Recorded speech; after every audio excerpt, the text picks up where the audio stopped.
Excellent. Everyone should have just seen an announcement on their screen saying that there is recording in progress. As a reminder, you are not required to be seen visually on the recording. You can keep your camera off. You are not required to display your name. You can change the name as it is displayed, and you can submit questions through the chat if you do not wish to have your voice on recording. All recordings by the Jeffreys Point Neighborhood Association are viewable on our website, www.jeffreyspoint.org. They are searchable through the host site, which is YouTube. And as I mentioned a few seconds ago, we got our first subscriber, and you could be number 2. So feel free to like and subscribe. I can't believe I'm getting to say this. It's kind of fun, actually. I watch so many videos on YouTube. I see all the other people saying it. Anyway, focus. I think we've all got the idea this is being recorded. My name is Margaret Farmer, and I'm the co-chair of the Jeffreys Point Neighborhood Association. Rachel? My name is Rachel Bloomerth. I am the other co-chair of the Jeffreys Point Neighborhood Association. Susan? Hi, I'm Susan Huang. I am the vice chair. Thank you. Andrew Pike and Josh Schmidt are unfortunately unable to join us this evening, but we will see them again in future meetings. I do see that we have one person on the phone.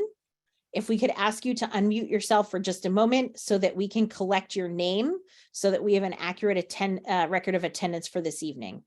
The last 4 digits are 1483. 1483, could you unmute and let us know who you are?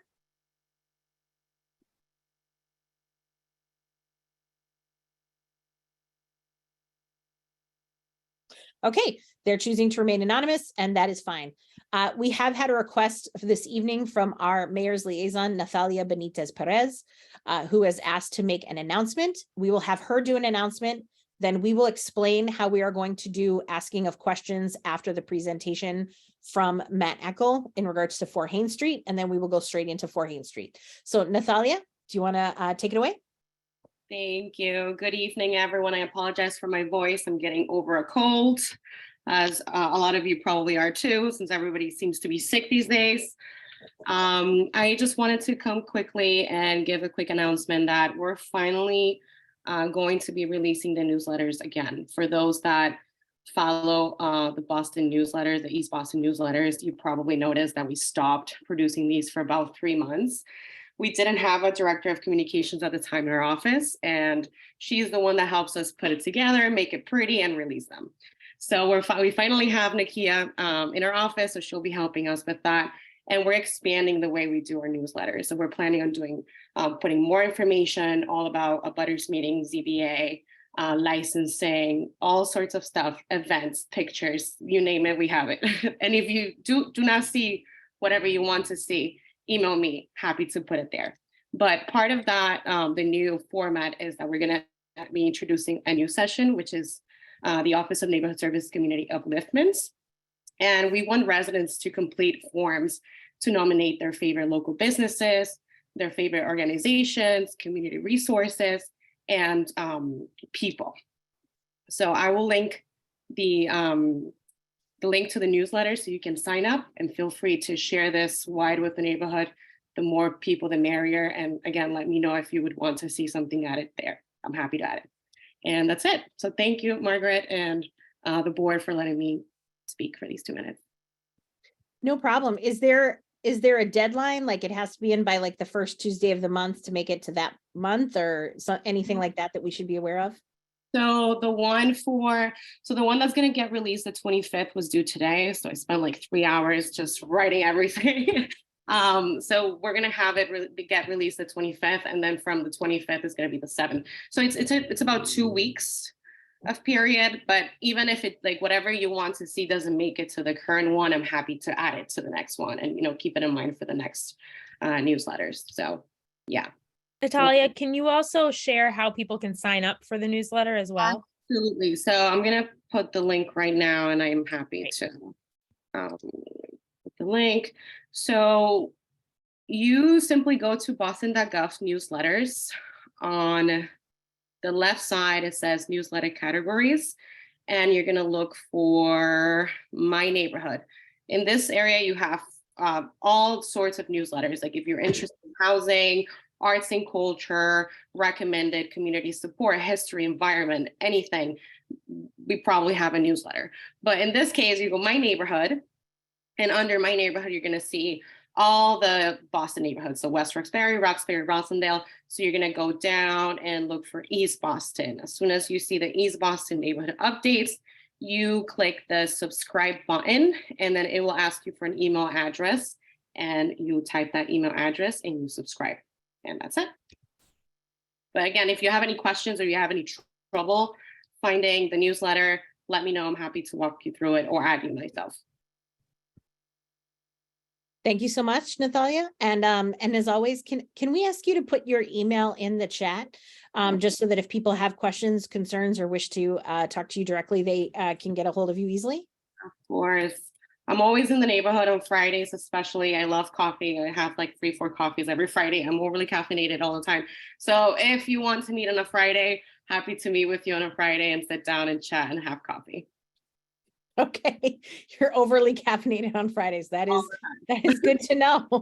That is good to know. Okay, it is 7:08 and we are trying to be respectful of everybody's time. So I will do a quick rundown of how we'd mentioned before the recording was turned on that the JPNA has received a great deal of feedback from people about how we run our meetings. And one of the pieces of feedback was that people would like the opportunity, more opportunities to speak out loud. So we are going to try this as a pilot program at our planning and zoning meetings, see how it goes, and potentially expand to the monthly, but we'll do this for a couple of months first. What will happen is that the presenter or the developer in this instance, or their representative, will have 10 minutes to present their project. They can certainly have additional slides and information that we encourage them to have as supplemental in case they wish to answer questions, but they have 10 minutes to present, and then we will flip over to questions. Rachel will read off the abutters list. That is the list of people who are abutters who have registered for this meeting more than 24 hours in advance, because that gave us the opportunity to confirm that you are an abutter. Those people will be given or will be encouraged to raise your hands, and then Rachel will call on them, and you will have up to 1 minute to ask a question, and the developer or the developer's representative will have up to 2 minutes to answer the question. We will continue to solicit questions through the chat, and Rachel will read those out loud as she is monitoring the chat this evening. The goal is to still stay to a half an hour, because most meetings for the Planning and Zoning Committee are an hour and a half and have 3 projects. And so we're trying to stay to that particular timeline. If you have questions, we do encourage you to ask them. If you have questions about how this is going to run, please feel free while the person is presenting to submit them through the chat. We will answer them as best we can. And also, if you prefer to submit questions through the chat, you are welcome to do so, and are encouraged to do that while the person is presenting. You do not have to wait until they have finished. With that said, if we need to review these kind of guidelines again, we are certainly happy to do so. And a reminder, it is a change, and that although change can sometimes be intimidating, it can also be a very good thing. So we just ask you to have patience with us, and reminder, because we are going to be speaking out loud more, that the rules of the JPNA are that presenters will respect us, we will respect presenters, and we will all respect each other. And again, thank you for being this evening. I will now turn this over to Matt Eckel, who is going to present for 4 Haynes Street. This is like your 3rd time to planning and zoning, I think. Yes, third. Sounds about right. Yep. I'm going to go with 3. I'm going to go with number 3. And we thank you for being here. And Susan will start with the slides. Thank you so much. Great. Well, thank you, Margaret, and the board, and everyone else for joining tonight. My name is Matt Eckel. I'm an attorney with Drago and Toscano here on behalf of 4 Haynes Street. Also on the call are Thomas Walsh and Peter Ryan, the owners of the property. I believe our architect may be joining us, Adam Glassman, but I didn't see him quite yet. So we'll keep an eye on that. But as mentioned, this is at least our 3rd, I believe 3rd, that sounds right. Time coming before the Planning and Zoning Subcommittee here. And at one point, I believe we actually were voted forward to the voting full group. However, we did, in working with the abutters, change our design. As you can see here on the screen, this is the updated rendering. I will point out, just as Margaret mentioned, in the interest of time, that nothing in the zoning or the interior really changed. It's essentially just changes to the exterior and the design of the building. So I'll be as brief as possible and focus on those design elements. Just for the knowledge of the board, as well as anyone else, we also submitted a signed CMP, construction management plan, with some requests from the abutters. I think I saw Steve Holt on. He was kind of spearheading that and keeping an email chain active between us and Peter and Thomas and some of the direct abutters here, just to make sure there was a agreement related to, you know, storage of materials and trash and hours of operation and where workers would park or how they would get there. So that was signed and sent back. So we were able to come to an agreement on that as well. So with that, I'll just get into the presentation quickly, and we'll take any questions or comments at the end. So again, just the updated rendering here on the front. You can see it's still proposed as a 4-story building. However, we altered the style from the kind of flat roof, flat facade we originally had, and you'll see that in some of the later slides as well, into this more dormered look to break up the facade on the top floor. We recessed the doorway as well, which was a specific ask from some of the abutters, and just tried to add a little more character to the building. So next slide. Again, this is just the project team. I introduced everyone already, so we can skip ahead. So the proposal itself, as mentioned, this has not changed, but just to refresh everyone's memory, we're seeking to combine the 2 existing lots, both which are currently vacant, and erect a new residential building with 4 dwelling units and 3 parking spaces. The zoning subdistrict is a 3F 2000, and the lot size, once combined, will be 1,800 square feet. Next slide. This is just a view of the BPDA zoning viewer. You can see the 2 lots there side by side. There is 1 lot there at the end, which is currently vacant, which is not under our control. Then there's Orleans Street. Next slide. And just a series of pictures coming up here, both aerial views as well as street views. We can go through these pretty quickly. I think everyone on the call has either seen this before or is kind of aware of the area. But this is just a view down Haynes Street. You can see directly kind of diagonal across from us. You can see it here as well, kind of that dormered look on the 4th story that we mimicked to try to, you know, complement that existing building. And then as you move further down Haynes Street, you'll see other 4-story buildings with some different bays. So we tried to take a little bit from each of the surrounding context of 4-story buildings and kind of put it into our proposal. Next slide. I'll happily go through this one by one, but in the interest of time, we can skip ahead. Again, nothing here has changed. This is the same as was previously presented at the last 3 meetings. Next slide. And just the proposed site plan, which again, this looks very similar to the BPDA zoning viewer, so we can skip ahead.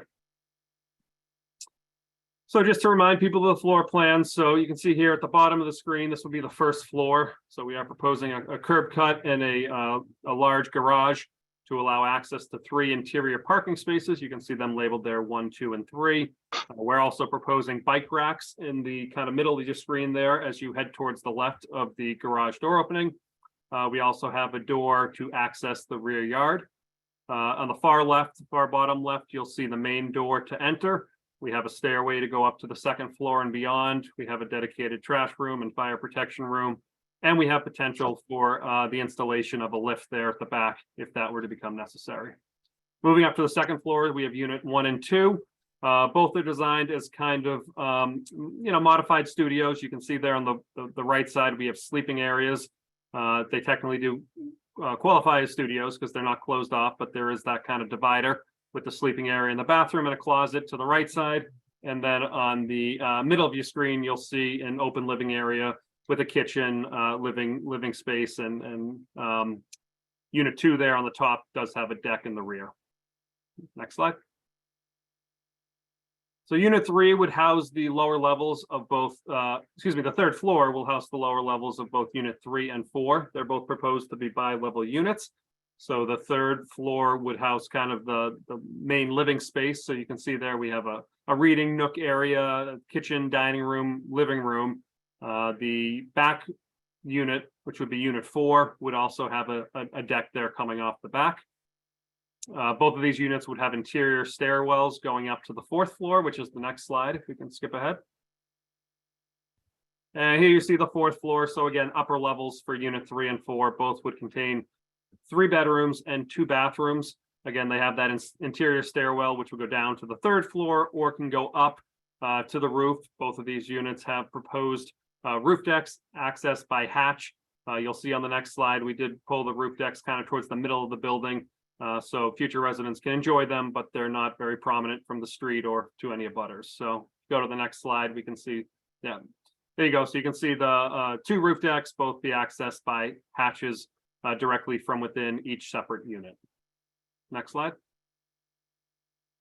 These are the elevations. These have been updated again to reflect the changes to the facade and the materials, as well as the dormered look on the 4th story there. Next slide. And this is just the rear and left side elevations as well. Nothing's really changed to the height. The height remains the same. It's still a 4-story building. It's just the massing's broken up a little bit differently to, as I mentioned before, break up the facade and add a little bit more character to the building. Next slide, please. A couple perspectives. These are, just black and white images. I think the renderings coming up do more justice, so we can skip ahead. Just more front and rear perspectives. Again, just gives you an idea of the decks in the back and the roof decks, as well as the changes to the front facade that we've now implemented into this. Next slide. So this was the previous rendering. You can see the front door itself was basically right on the sidewalk level. We did have Juliet balconies. However, we reconfigured the window layout. So the Juliet balconies did go away, and you can see how it was just kind of a traditional, 4-decker almost, flat roof, flat facade. The garage stayed relatively the same entry, but we did want to add the characters to the building, as you saw in the beginning. So if we skip to the next slide, you'll be able to see that again, and just to see the changes, both in materials and design. We actually like this design a lot better, and we appreciate the feedback we got in terms of changing it up. So we're happy with where we ended up here, and hopefully the abutters are as well. Next slide. And this is just a previous rendering from the intersection there. Excuse me, at the end of Haynes Street. Looking back down Haynes Street a little bit, you can see our abutter directly there to the right. Only a 3-story building, but kind of the same look and feel we're proposing. And then you can see the 4 stories as you move down Haynes Street. Next slide. And again, just the updated rendering showing the different design and window configuration and recessed front door. Next slide. Oh, okay. I think that might be it. I believe Adam Glassman, the project architect, has joined. If there's any specific questions about materials, him, Peter, or Thomas, I'm sure can answer. And if there's any other feedback, we'll happily take any questions or comments. So thank you for having us back again. And thank you for the ongoing communication with the abutters. Awesome. Thanks so much. So again, I'm going to read the list of abutters who registered 24 hours in advance. You will be given priority when speaking out loud, but just a reminder, anyone can speak out loud now. So raise your hand if you would like to do so. Abutters that registered: Lee Williamson, Carrie Green, Jennifer Green, Mike McCaster, Brian Williamson, Caitlin Wallace, Jeff Gam, Allison and Michael Chichia, Austin Dawson, Nick Baker, and Steve Holtz. If anyone would like to say anything out loud, please raise your hand. Go ahead, Steve. Yeah, thanks, Matt and Pete and the rest of the team. Yeah, as Matt said, we've been in kind of constant contact with their team, and they were very, I would say, responsive to some of the design aesthetic feedback that we gave. Those are reflected in this updated facade, which I think is an improvement on what was presented before, and more in line with some of the buildings that are immediately around for Haynes. I'd also just like to say that the process, they've also been very responsive on the construction management plan, as Matt mentioned, we put a list of requests to them about managing parking issues and noise and cleaning up the site and that sort of thing. And they signed that, and it was all accepted. So that's been a very positive thing. I did want to just ask Matt, you said there wasn't a change to the height. My recollection was there is a bit of a, maybe like a half inch, like it's not a big increase, but it's a bit of an increase. I think it's up to 40 feet from like 39 feet. Is that your understanding? I would defer to Adam on that. I was under the impression, there's different ways to measure it when it's a flat roof or a pitched roof. Okay. But what I meant, I didn't mean to misspeak if I did, but we don't have a new violation or anything. It's still 4 stories. So Gotcha. it could be a difference of an inch or two. Mhm. So I'm sorry if I misspoke, but yeah, it's right around what was presented previously. Got it. And then I was going to ask about roof deck. I appreciate you addressing that. I do think that setback roof deck will be a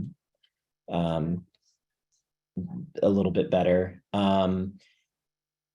This was asked at the last couple of meetings, and I just wanted to ask again for clarification and see if there's any updates. But I know that the owners also own the building just next door. Have there been any updated plans for that building? Because I think now that when you see it in a row, it's clear that one sort of stands out as being quite a bit shorter and sticking out. I just wondered if there have been any other updated plans to do anything with that building that were not previously reported.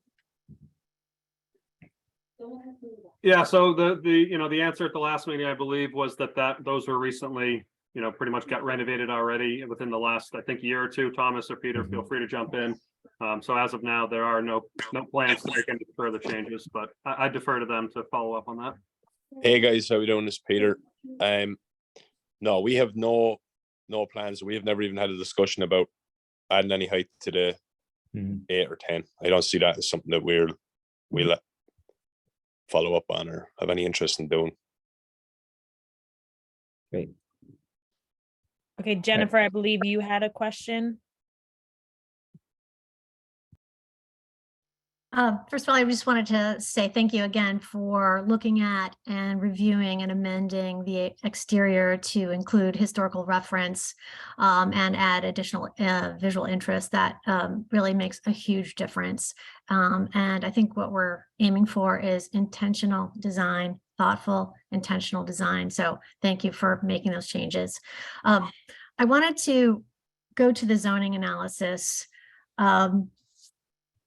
I think some of these numbers they're still alarming. Parking, the rear yard, the open space per dwelling unit, the Florida area ratio, additional lot area per DU. I understand the economics, certainly, but all of these numbers say this is too big and it's bigger than what's allowed. So I guess my question is, why does it have to be so big?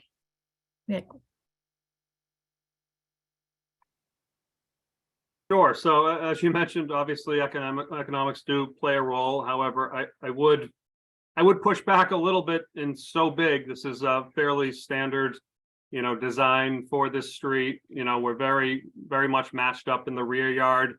Open space, we were able to provide some additional with the decking. In terms of parking, we're just short of 1-to-1, which is pretty comparable. The building as a whole could be shrunk by a full story if we didn't have any parking and brought down, but we know that's a big issue in Jeffrey's Point. So yes, there are a number of violations. But we feel the design and kind of the layout and really the building footprint is quite comparable to, you know, a lot of the buildings up and down Haynes Street. And that's kind of where we did come up with the design as a whole. Obviously, the zoning in the city of Boston is a little bit antiquated, which triggers a lot of violations, but you know, we don't really feel it's overly big. We did get triggered for violations. We're aware of that, but we feel it would complement the neighborhood well, and you know, the height and kind of footprint of the building does, we feel, fit at this location. Do you have precedent studies on Haynes for all of these violations? If, as you're saying, it's a very normal thing to have these kind of pushed through? I mean, we certainly have the, you know, the rear setback essentially lines up. You know, the height, we already went, you know, we saw the pictures of the street. Obviously, anyone living on Haynes knows a lot of them are 4-story buildings now with this kind of dormered look. You know, I didn't go through every address and pull the FAR, but I would venture a guess that, you know, this is combining 2 lots. So if you cut it in half and had it be 2 separate properties, it would still end up being about the same ratio. And again, I think we're kind of right in line with a lot of the abutting buildings. So no, can't say we went up and down the street and did it, but we, you know, visually looked at it, and that's kind of what guided the initial design. Only because, for example, for the site, when you look at the site, the rear end of the building far extends beyond what you even are showing in your site plan for some of the just abutting buildings. Mm-hmm. Yeah, well, we have what's called the shallow lot exception. So actually what's only required is 12.5 feet, and we have 10. So we're actually pretty close to the zoning on that one. Okay, because your zoning analysis says 8 feet, just FYI. Okay, it should be 10. I apologize if there's a typo on that. Okay, got to move on to Caitlin. Go ahead.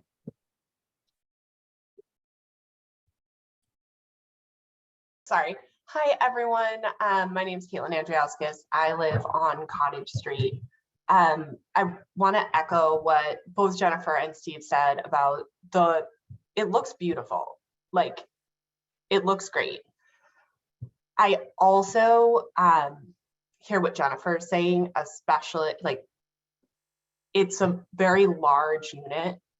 I'm less worried about the largeness of it. I'm more worried about parking.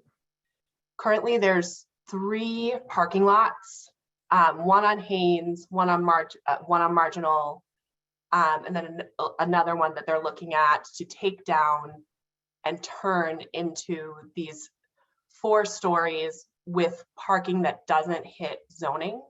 I know you were talking about a 1-to-1 ratio, but zoning's actually a 1 to 1.5. So a zoned, like something that was actually within parameters, would be a 3-story with 4 parking spaces. And between the 3 different construction sites, it's going to add 16 cars to the streets on Haynes and Marginal, right where we're all living. I don't know about anybody else, but it's hard enough when I go out. I have to be home by 8 or 9 to get a spot. I'm a woman. I'm walking alone at night in the dark, pretty far. So this makes a significant difference in my quality of life to be having these types of units being put up. So I'm wondering if there's any possibility of either reducing the units. I know you said you could make it 3 stories if you took out the parking, but we could also make it 3 stories and have parking and 3 units instead of 4, or something else to make it a possibility for those of us who live here. Because I think this is ultimately going to be a hard sell for the vote. Yeah, you know, Caitlin, I appreciate the feedback. And I invite Thomas and Peter to jump in as well if they'd like, but we've looked at this a number of different ways. You know, the studio, smaller units, you know, maybe 1 car, maybe no cars. You know, that's kind of what it's marketed to when you have maybe 1 person in a studio. We implemented the interior bike racks, which, you know, a lot of properties don't have that, either interior or exterior. So we think that's a nice feature. So, you know, it's a smaller footprint site. So we obviously can't get any parking in the rear. So we did everything we could to squeeze the 3 spaces in there. You know, we did look at this a couple of different ways, and this is where we landed. We would have loved to have gotten to 1-to-1 parking, but, you know, then then you might have had those 2 studio units turn into a third 3-bedroom.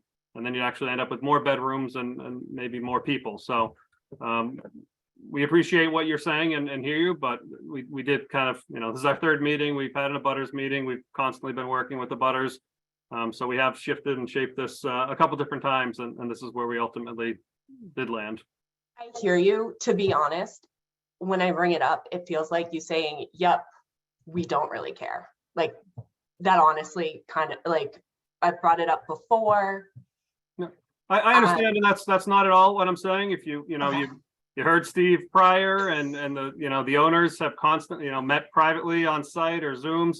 That's not at all the case. We do care. No, We've changed it's a about number the of times. parking. You've made beautiful changes to what it looks like, but that doesn't help me at 10 p.m. when I'm walking alone at night. No, I understand. And I just, I'm trying to point out that we maximize parking as much as we can on the site. So. No, that's not accurate, because if you have fewer units, it would be there'd be a better ratio. Well, we maximize the number of spaces on the site is what I was saying. So I hear what you're saying, and we've looked at it. We ultimately have a proposal. We've made changes. We'll continue to look at it, but right now the proposal is kind of how it stands.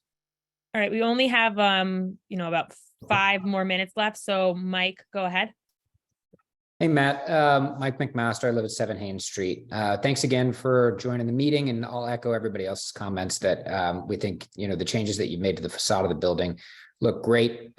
Just want to echo the comments from my neighbors that I think the feedback, and we recognize that maybe there's some frustration at having had to do these presentations multiple times, but unfortunately, the feedback has been pretty consistent throughout these meetings regarding parking, and there haven't been changes to that effect. And I've heard you mention the bike racks multiple times.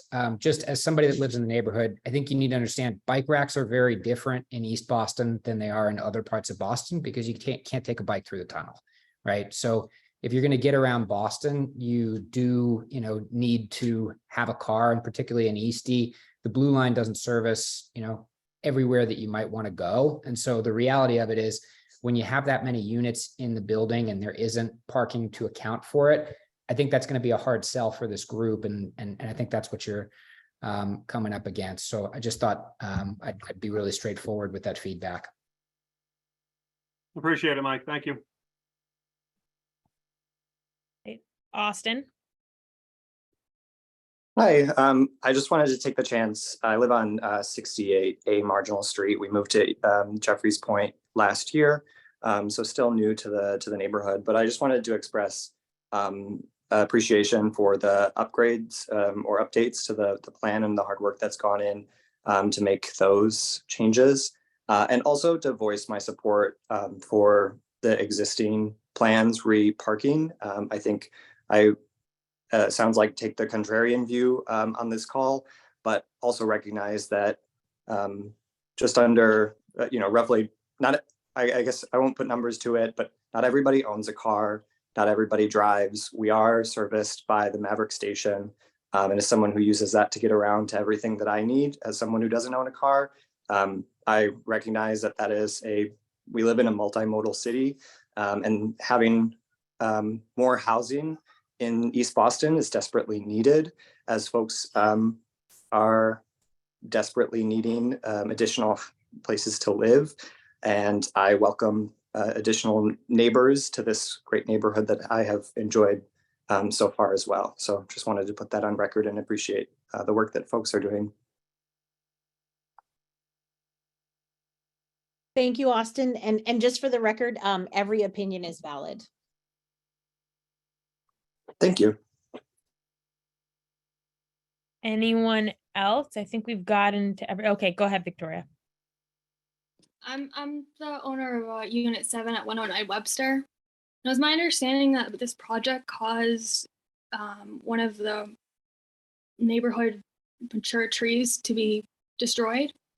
And so that I know that was an issue with people in the building or the other owners. And then this project, it's also my understanding that it will block part of the 3rd and 4th floor of our building, the view. So I find that to be an issue. And then there's just not enough space. There's already like issues with the parking and everything there. So in general, I'm against this project. And I'm also speaking on behalf of my brother, who's the owner of Unit 8, Robert Hazelton. Thank you. Okay, anyone else like to speak or can put questions through the chat still? You've got about 2 more minutes if anyone has anything else.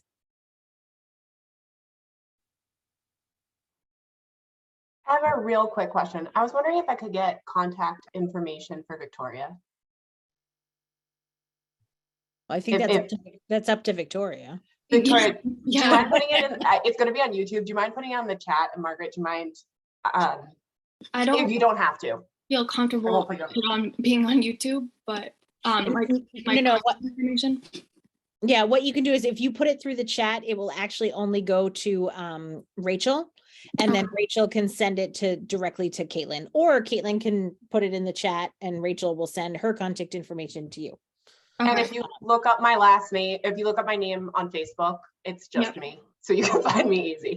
Okay. You're the only one. I am literally the only one. Thank you. That's pretty funny, actually. Like, that's not a bad It thing. is quite a last name.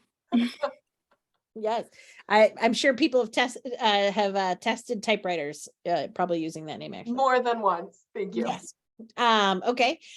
Rachel, do you want to? I just want to check. Do you see anything else in the chat? Nope, we are good. Okay, so first of all, I want to congratulate everyone for doing a great job staying on track and staying close to time. I'm going to make just a few final announcements and we will let you go. A reminder that this particular project for Haynes Street was postponed from our monthly meeting in January. And unless there are other changes to the plan, my expectation is, and I will need to confirm this with other board members, but my expectation is that this will go to a vote at the meeting on February 13th. If you are in a butter to the project and you wish to vote, you must attend the meeting. You must attend the meeting so that we know that you have seen the presentation. And then you must also register for that meeting more than 24 hours in advance so that we can confirm that you are in a butter. If you also attended a meeting previously in the preceding 3 months, and that includes the holiday meeting, which was a potluck and holiday gathering, that does count as attending a meeting, and that also qualifies you in addition to living in the Jeffreys Point neighborhood and being at the meeting on February 13th to vote as well. I do not know at this time if there will be, actually there will be one other vote at that time, as the Tall Ship will be presenting in the month of February in regards to an entertainment license. You are eligible, if you are eligible to vote at a meeting, you are eligible to vote on every project. Well, not every project at the meeting. You would need to have attended in the previous 3 months. Also, if you wish to vote on the Tall Ship project as well. If you have any questions, comments, or concerns, we encourage you to contact the board at board@jeffreyspoint.org. Again, the meeting minutes and the recording from this meeting will be posted sometime in the next 7 days on our website, which is www.jeffreyspoint.org. Rachel, have you had the opportunities to share contact information with Caitlin, Victoria? Are you going to look each other up on Facebook, or do you still need us to make sure that we send that through the chat? I think I found her. Okay, great. I just Awesome. didn't want to Thanks, cut this Victoria. off. Okay, I didn't want to cut Yes, this that's off me. if we're still trying to send stuff through. Okay, a reminder that we did solicit a great deal of feedback in our January meeting in regards to activities for the JPNA for this coming year. If you still have additional feedback, please do feel free to share that. Also, this year in the JPNA, as there is every year, there will be an election. The election will be announced in April, nominations open in May, and then there will be the election in June. As of this moment, it sounds like there will be at least one opening. So if you are interested in joining the board and you have questions, if you'd like to know more about it, we encourage you to reach out to any board member that you are most comfortable talking to, or send an email just to the board email address and just kind of say, hey, I'm interested, I'd like to know more. So we're encouraging people to start thinking about that now. It is a 2-year time commitment. If anybody has any additional questions, I will tell you to speak now or forever hold your peace. Okay, with that, I will ask Rachel to end the recording, and I will declare this meeting of